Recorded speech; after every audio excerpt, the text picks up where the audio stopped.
Peers worked in South Asia for about 7 to 8 centuries, during which time they composed over 1,000 Ginans.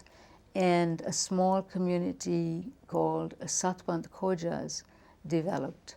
And today, the vast majority of Ismailis are South Asian Muslims. Many of these Ginans, when they were composed, many of our institutions were not formally there. They have composed these Ginans on the basis of their spiritual, socio-political, religious experiences of the community, as well as their own contribution to the larger poetic and musical framework.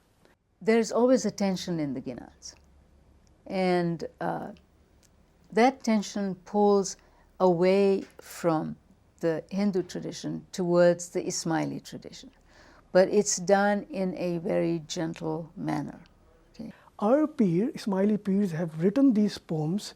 Many of them are based on, for example, their religious experiences, good deeds, good amals.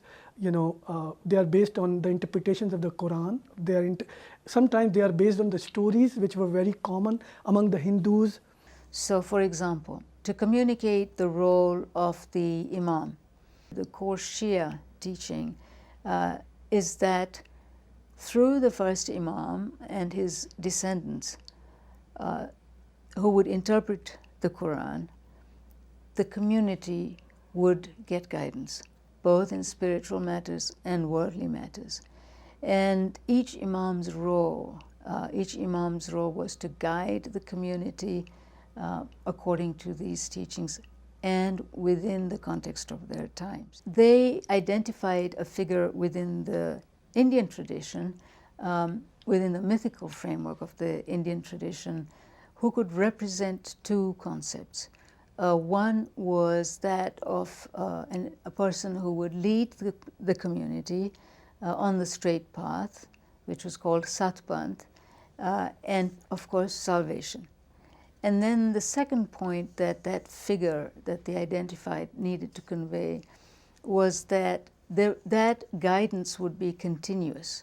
So there would be one Imam after another. And they recognized the Hindu concept of the avatars of Vishnu as the closest that would signify the idea that was presented in Shia Islam as imams. These were the challenges they were facing at that time. These were their contexts.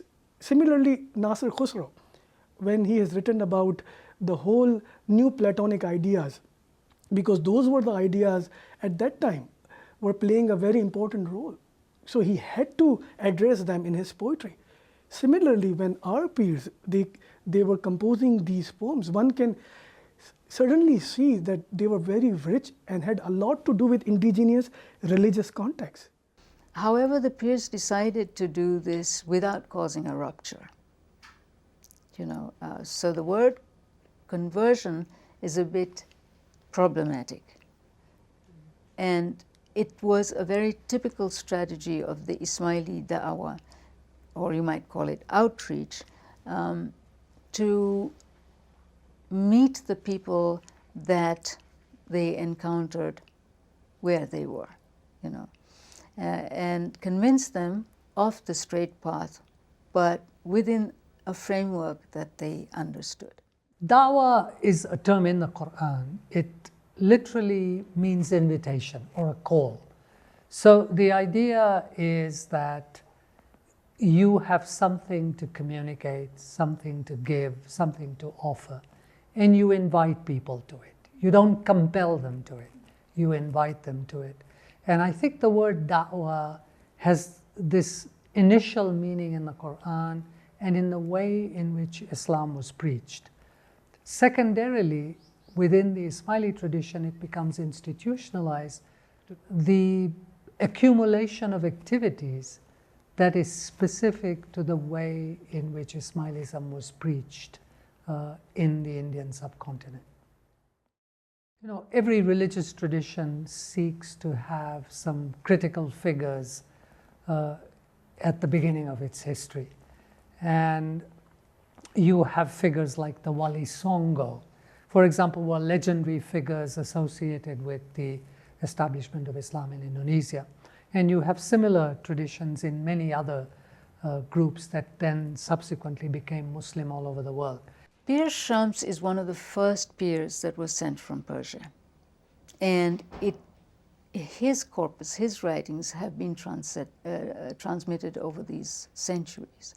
So I translated a number of works, about 100 of his Ginans, and it is the largest translation of Ginans that exists at the moment. And I wanted to examine his method of teaching. And I found his Ginans to be tremendously creative in the way that they linked Hindu concepts with Ismaili Muslim concepts. It is quite transparent in the Ginans that he is directly addressing the Hindus. In another analysis that I have made of a mystical poem attributed to Pir Shams is called Brahma Prakash, or Divine Insight or Light.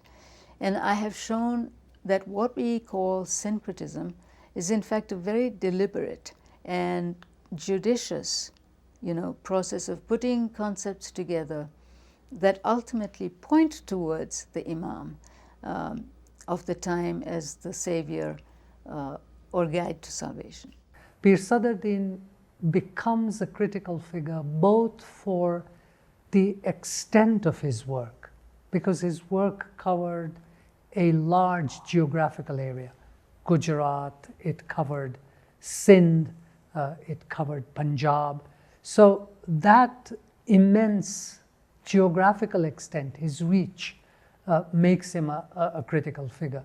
The second is the responsibility he has within the memory of the tradition of institutionalizing those who were converted. In other words, it wasn't just preaching and having followers, but it was making a community out of those followers. And I think that's a very important part of the role that Pir Sadruddin in the tradition is believed to have played. And so he becomes, in that sense, a major figure, and when we refer to the tradition as a whole, we speak of it as the Pir Sadruddin tradition. But when the community grows, same happened with other communities such as Sikh community. Guru Nanak did not invent it or did not started the Sikh Panth or Sikh tradition. It was started way later in their sixth Guru, who started the formal institution of Sikh practices.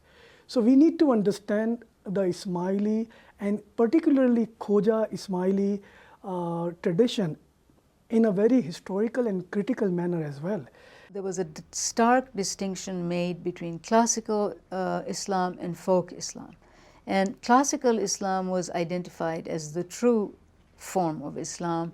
And it is, in that sense, it was totally Arabocentric. The critical texts that were read, the institutions discussed, historically, the rituals, they were all part of the Sunni tradition. So the appearance was that all of Islam, was this form of Islam. And geographically speaking, Islam was located in the Middle East. So the fact that Muslims live across the world, and even as far away as Indonesia, didn't really surface. Even at that time, Persian and Turkish texts were not really considered, the texts that you should study if you're training to be an Islamicist. So that meant that any expression of Islam that was associated with other languages and practices and religions were aberrations. They were represented as aberrations or corruptions or departures.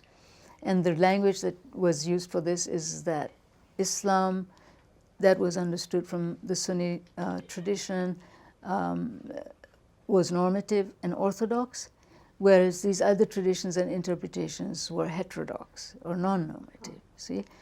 So as a result of this bias, there was little to no scholarship either on Shi'ism or on these so-called non-normative traditions. Generally, debates over the authenticity, questions like the authenticity and purity of the Ginans they present an outsider's view.